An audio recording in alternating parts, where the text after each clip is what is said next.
Les élèves de la classe de 5e du collège Lédine Chien de Chilly-Mazarin nous offrent avec le fabuleux destin d'Awa, un roman dans lequel nous partons sur les traces d'Awa, 27 ans, femme de ménage, immigrée brésilienne, originaire d'une tribu amazonienne et qui travaille dans les bureaux à Paris.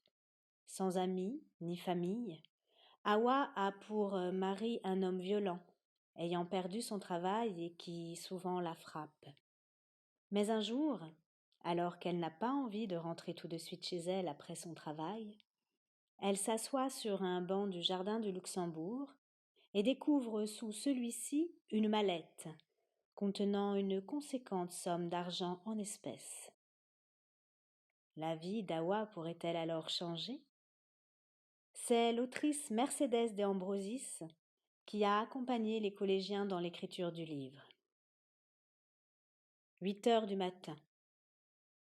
Awa finit sa tournée de ménage, range sa blouse avec soin dans son casier et s'assoit de longues minutes sur une chaise dans le vestiaire. Son œil lui fait toujours aussi mal. Ses collègues, étonnés, chuchotent dans son dos. Habituellement, elle est toujours la dernière arrivée et la première partie.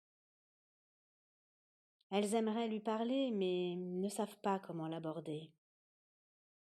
Après leur départ, elle quitte à son tour le travail. La jeune femme emprunte à pied les ruelles sombres, le jour se lève. Un vent frais lui caresse la joue, elle frissonne.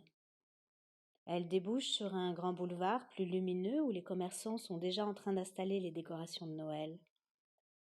Comme à son habitude, elle s'apprête à traverser le jardin du Luxembourg qui vient tout juste d'ouvrir ses grilles.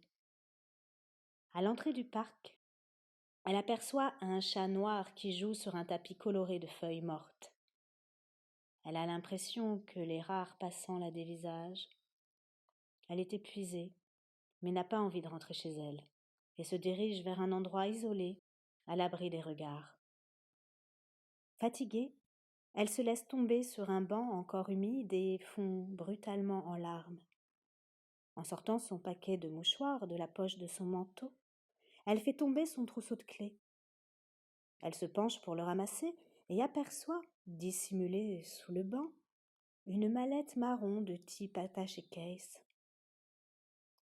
Elle regarde aux alentours pour voir si on l'observe, puis la ramasse. Il n'y a personne à proximité. Sans hésitation et sans se soucier de ce qu'elle contient, elle ouvre la mallette. Celle-ci est remplie de billets de banque, une somme très importante. Sous le coup de la surprise, elle la referme tout de suite. Elle n'a jamais vu autant d'argent. Il y a peut-être plusieurs centaines de milliers d'euros. Il y a tellement de billets, se dit-elle. Soucieuse, elle ouvre à nouveau la mallette à la recherche d'indices concernant son propriétaire. Elle ne contient que des liasses de billets de banque, rien de plus. Elle scrute les alentours à la recherche d'un homme qu'elle imagine bien habillé, très soigné, en costume-cravate, avec de belles chaussures de ville, le portable à l'oreille. Personne ne correspond à ce profil. Au loin, une jeune femme fait son jogging, tandis qu'un SDF caresse le chat noir à l'entrée du parc. Awa a arrêté de pleurer. Excitée, alors qu'elle pense prévenir son mari, un sentiment désagréable l'envahit. Elle ne peut plus faire confiance à cet homme qu'elle a pourtant beaucoup aimé. Elle a rencontré Philippe, un jeune Français, il y a 5 ans dans une plantation d'huile de palme à Manos, où il était contremaître. Il était alors si beau, si gentil, si généreux, se souvient-elle avec émotion.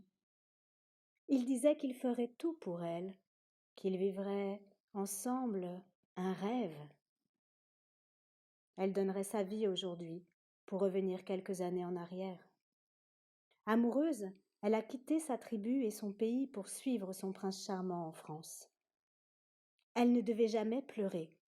Il le lui avait promis. Et pourtant, on ne sait pas ce qui nous attend dans la vie. Awa attrape fermement la poignée de la mallette et quitte d'un pas rapide le parc du Luxembourg en jetant un dernier regard furtif autour d'elle.